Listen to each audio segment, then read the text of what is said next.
اللہم صلی علی محمد و علی آل محمد وبارک وسلم۔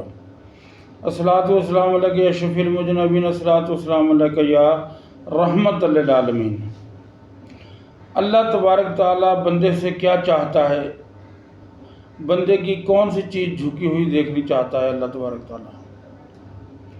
ایک بندہ مدینے کی گلی سے گزر رہا تھا تو سیدنا حضرت عمر فاروق کی نظر اس پہ پڑی۔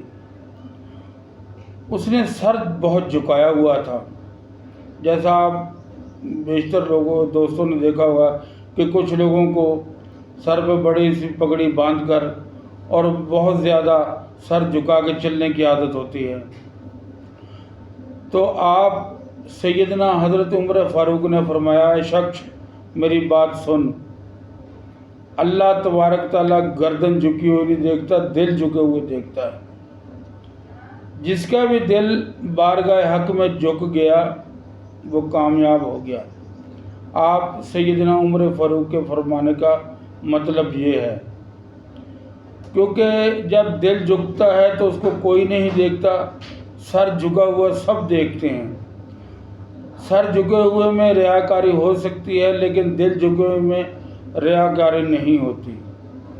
لہذا ہمیں یہ چاہیے کہ ہم کوئی بھی عمل کریں، کوئی بھی وظیفہ پڑھیں، کوئی بھی نفل نمازیں پڑھیں، اسے لوگوں سے چھپائیں، نہ کہ لوگوں کو بتائیں یا دکھائیں، کیونکہ اللہ تبارک تعالیٰ کے سامنے جو دل جھک گیا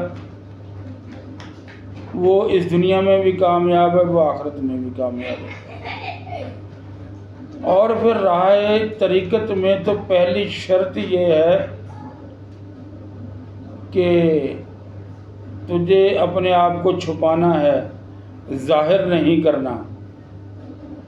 آج اس پہ کون عمل کرتا ہے؟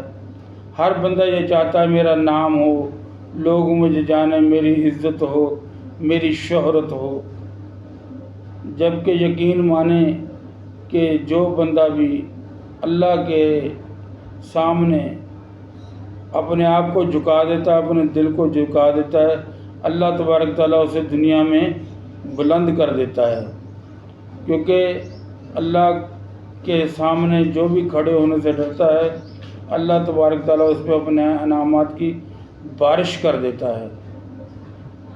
تو اس ایک واقعے سے ہمیں یہ سبق ملتا ہے، طریقت ہو، شریعت ہو، حقیقت ہو، جھکے ہوئے دل اللہ کو مطلوب ہیں۔